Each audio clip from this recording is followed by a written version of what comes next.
yang dimana dengan jerih payah beliau lah sehingga agama Islam mampu direvolusi, diadakan revolusioner di seluruh belahan bumi ini, sehingga semua penduduk bumi hampir 95% mengungkapkan asyhadu an la ilaha illallah wa asyhadu anna muhammadar rasulullah. Jadi anak-anakku sekalian yang dirahmati oleh Allah Subhanahu wa ta'ala, di pagi hari yang sangat berbahagia ini kita sudah memasuki penghujung dunia, yaitu kita sudah memasuki akhir zaman, di mana akhir zaman itu perhatikan, di mana di akhir zaman itu ada dua tanda-tanda yang dikasih contoh kita oleh Allah Subhanahu wa ta'ala. Yang pertama kiamat sughra, kiamat kecil. Yang kedua kiamat kubra. Bagaimana tanda-tanda kiamat sughra, anak-anakku sekalian yang dirahmati oleh Allah Subhanahu wa ta'ala? Ketika kita berbicara tentang kiamat sughra, ini bukan hayalan dan orang tidak akan bercerita lagi. Tanda-tanda kiamat sughra itu bumi digoncangkan oleh Allah Subhanahu wa ta'ala, air laut naik, terjadi puting beliung, kehancuran di sana sini. Sudah dijelaskan dalam surat Al-Zalzalah yang berbunyi iza zulzilatil ardu zilzalaha, apabila bumi digoncangkan dengan goncangannya yang dahsyat, maka manusia jadi bertanya, ada apa dengan bumi? Manusia bertanya, sehingga manusia ini harus introspeksi diri. Kemudian tanda-tanda kiamat besar itu, anak-anakku sekalian, dijelaskan dalam Al-Quran. Nanti munculnya Dajjal. Dajjal ini tidak ada yang mampu mengalahi kekuatannya, sehingga Allah lahirkan yang namanya Imam Mahdi. Imam Mahdi ini kekuatannya sangat luar biasa sekali, anak-anak sekalian. Imam Mahdi tidak mampu menghadapi Dajjal saking kuat. Dajjal ini, anak-anakku sekalian, dia mampu membangkitkan orang-orang yang sudah mati, saking besar kekuatannya. Kalau dia dari Jakarta ke Lombok itu hitungan detik. Lalu pada saat itulah, begitu di penghujung datangnya kiamat, anak-anakku sekalian, Imam Mahdi terkepung di Masjidil Aqsa di Palestina. Di sana dia tidak mampu. Pasukan Dajjal ini dia berpunya senjata yang kuat, pasukannya banyak. Lalu pada saat itulah Allah perintahkan Nabi Isa alaihi salam turun untuk membantu Imam Mahdi. Setelah itu barulah sudah terkepung di Masjidil Aqsa.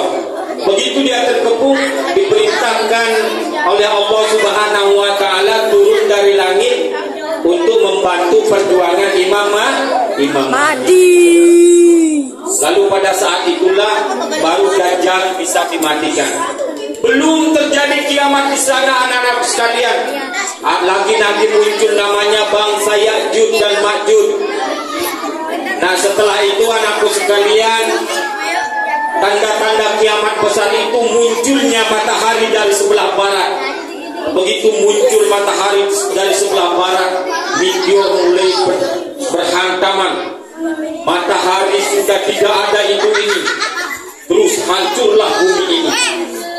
Orang-orang muslim ini dia tidak menerima kiamat kubro ini, karena orang-orang yang muslim ini sudah didahulukan oleh Allah Subhanahu wa ta'ala, karena sakit yang namanya kiamat kubro ini. Setelah dunia ini dihancurkan oleh Allah Subhanahu wa ta'ala, lalu diturunkan hujan selama 40 hari 40 malam. Diturunkan hujan. Manusia sudah tidak ada penduduk bumi ini. Lalu diperintahkan malaikat untuk menggulung dunia ini. Setelah dilipat dunia ini, maka terjadilah semua ini menjadi hamparan pada mahsyar. Di sanalah nanti semua manusia tumbuh, dia kayak jamur. Semua kita ini, kalau orang-orang yang amal ibadahnya baik, anak-anak sekalian, dia tumbuh jamurnya itu putih. Kalau orang-orang yang amal ibadahnya jelek, jamurnya itu ini. Setelah dia membesar, lalu dia berubah menjadi manusia. Semua hidup dari zaman Nabi Adam sampai Nabi Muhammad Sallallahu Alaihi Wasallam dibangkitkan di padang mahsyar. Terus matahari konon ceritanya dia di atas kepala kita, matahari anak sekalian. Manusia berkumpul, orang tidak peduli kiri dan kanan. Ada yang berjalan dia pakai kakinya, ada yang berjalan pakai lidahnya, ada yang jalan dia kayak kisah, ada yang jalan dia mengendarai unta, ada yang berjalan di padang mahsyar itu dia mengendarai sapi, ada yang jalan di padang mahsyar itu ada yang mengendarai kambing. Karena dulu waktu di dunia dia pernah mengurban. Itulah yang menjadi tunggangan orang-orang yang beriman. Begitu juga waktu melewati tetes Shiratal Mustaqim, ada yang jalan dari tetes Shirat itu seperti kisah sudah sampai dia di surga. Ada juga yang jalan dari tetes Shirat itu seperti orang lari-lari. Ada juga yang jalan dari tetes Shirat itu seperti orang merangkak. Belum sampai pertengahan jatuh dia di neraka syaqaq. Kenapa? Tergantung amal ibadahnya. Begitu orang sudah sampai di surga ini, anak sekalian, orang-orang yang selamat beribu-ribu tahun, orang sudah nikmat berjuta-juta tahun, orang sudah menikmati surga ini. Lalu sang Allah memerintahkan malaikat Malik, ini sudah beribu-ribu tahun, berjuta-juta tahun, orang sudah makan semuanya di surga. Lalu Allah perintahkan malaikat Malik, hai malaikat Malik, ya Allah, kamu masuk neraka. Masuk neraka ya Allah, iya, kamu masuk neraka. Cari orang yang punya iman sedikit-dikit. Lalu malaikat Malik, bukan Malik kelas 6, ini malaikat penjaga pintu neraka itu, hai malaikat Malik, kamu masuk neraka, iya. Lalu malaikat Malik masuk ke dalam neraka, katanya orang-orang yang punya iman sedikit saja, anak sekalian. Dia pernah mengucapkan 2 kalimat syahadat. Dia di neraka jahanam itu dia bersinar, dia wajahnya bersinar. Lalu orang-orang yang bersinar itu yang sudah berjuta-juta tahun di neraka itu diangkat oleh malaikat Malik. Setelah diangkat, lalu dimasukkan dia di telaga Nahrul Hayat namanya nanti. Dimandikan dia di sana, direndam, dicuci, dikorma, ganteng dia, ganteng, cantik, apel dia di hadapan Allah Subhanahu Wa Taala. Lalu diperintahkan oleh Allah Subhanahu Wa Taala, monggo silakan ente masuk ke surga. Begitu dia masuk, disuruh ketemu dengan teman-temannya. Kenapa ente baru masuk di surga? Kita sudah lama, berjuta-juta tahun di sini, katanya. Orang di surga itu dia pakai basyarat. Temannya menjawab, saya mampir di neraka syaqaq. Temannya menjawab, masalakakum fis syaqaq, mengapa kamu mampir di neraka syaqaq? Dia menjawab, qalu lam nakum minal musallin, karena di dunia tidak pernah mengerjakan sholat. Untung saja sekali-kali kawin, kalau tak kawin polos. Itu pun penghulu yang setengah mati yang ajarin asyhadu alla. Hanya 1 kali dia mengucapkan 2 kalimat syahadat di saat dia kawin. Sisanya sholat tidak pernah, ngaji tidak pernah. Itu pun masuk ke dalam surganya Allah Subhanahu wa Ta'ala.